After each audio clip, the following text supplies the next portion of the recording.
जय श्री कृष्णा, राधे राधे। ओम नमः शिवाय।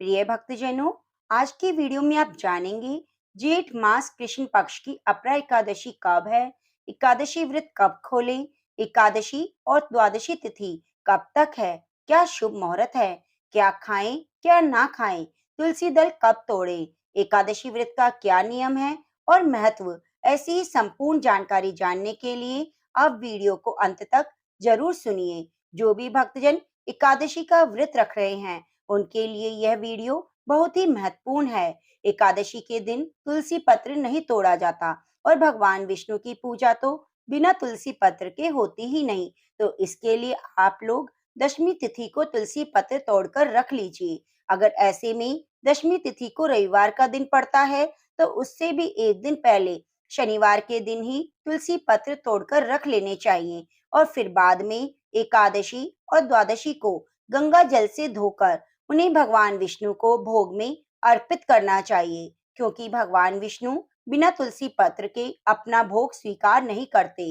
इसलिए आपको इस बात का ध्यान रखना चाहिए कि दशमी तिथि को सूर्य अस्त के बाद व्रत रखने वाले व्रती को अन्न ग्रहण नहीं करना चाहिए।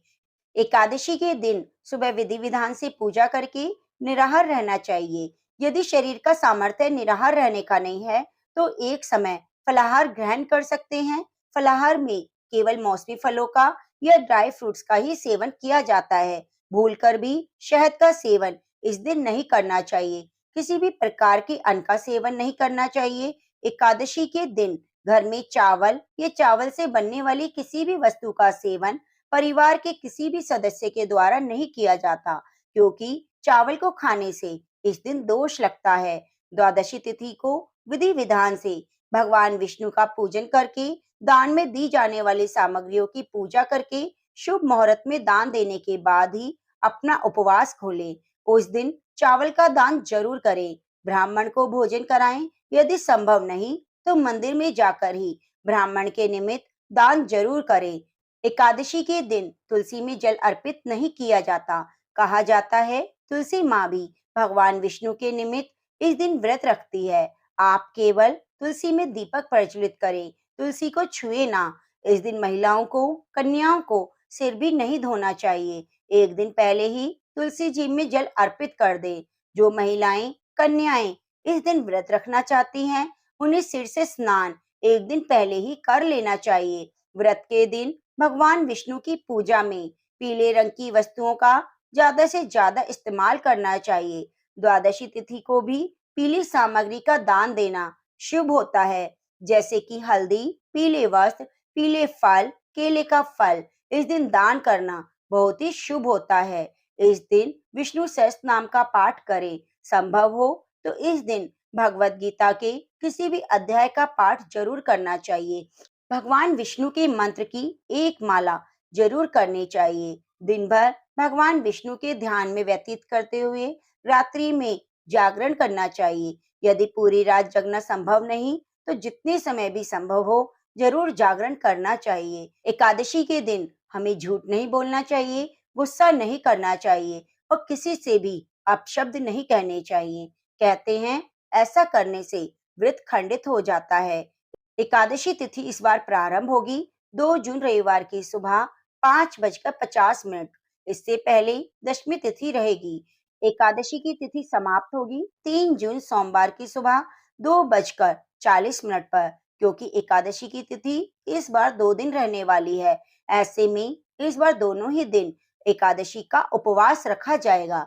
2 जून रविवार को पड़ने वाली एकादशी का व्रत दशमी युक्त एकादशी रहेगा और 3 जून को द्वादशी मिश्रित एकादशी होगी। कहा जाता है द्वादशी मिश्रित एकादशी का फल महत्वपूर्ण होता है, इसलिए हमें एकादशी का व्रत द्वादशी मिश्रित में ही करना चाहिए। भले ही एकादशी की तिथि सुबह समाप्त हो गई है, लेकिन यह एकादशी बहुत ही शुद्ध मानी जाती है। व्रत रखते समय आपको इस बात का ध्यान देना चाहिए कि अगले दिन द्वादशी तिथि सुबह के समय हरिवासर ना हो। यदि सुबह के समय हरिवासर है तो व्रत नहीं खोलना चाहिए। हमेशा हरिवासर समय समाप्त होने के बाद ही व्रत खोला जाता है। ऐसे में 2 जून रविवार को एकादशी का व्रत कर रहे हैं, तो आपको 3 जून को थोड़ा देर तक व्रत की पालना करनी होगी। द्वादशी तिथि प्रारंभ होगी 3 जून सुबह 2:42 से। इसके साथ ही हरिवासर समय भी शुरू हो जाएगा, जो 5 से 6 घंटे का होता है। द्वादशी तिथि समाप्त होगी 4 जून मंगलवार को, यानी 3 जून सोमवार की मध्य रात्रि 12:18 पर। हरिवासर का जो समय है वे 3 जून सोमवार को सुबह 8:30 पर समाप्त हो जाएगा। इससे पहले तक आप उपवास नहीं खोल सकते, क्योंकि हरिवासर रहेगा। ऐसे में जिन्होंने 3 जून सोमवार को एकादशी का व्रत किया है, वे 8:35 के बाद अपना व्रत खोल सकते हैं। इस समय आपको अपने व्रत का पारण करना होगा। हमेशा पारण मुहूर्त से पहले पूजा कर लें, भगवान को भोग लगा लें। विधि विधान से तुलसी माता की पूजा जरूर करें। इस दिन तुलसी में जल अर्पित करें। पारण करने से पहले भगवान विष्णु की विधि विधान से पूजा करें, कथा कहानियां सुने, तुलसी माता में जल अर्पित करें और दीपक जरूर प्रज्वलित करें। उसके बाद अपना पारण करें। प्रिय भक्तजनों, आशा करूंगी आपको एक छोटी सी जानकारी पसंद आई होगी। यदि आपको जानकारी पसंद आई है तो आप हमारे चैनल को सब्सक्राइब करके बेल बटन को दबाना ना भूलें, जिससे आपको आगे आने वाली कथा कहानियां सबसे पहले सुनने को मिले। धन्यवाद।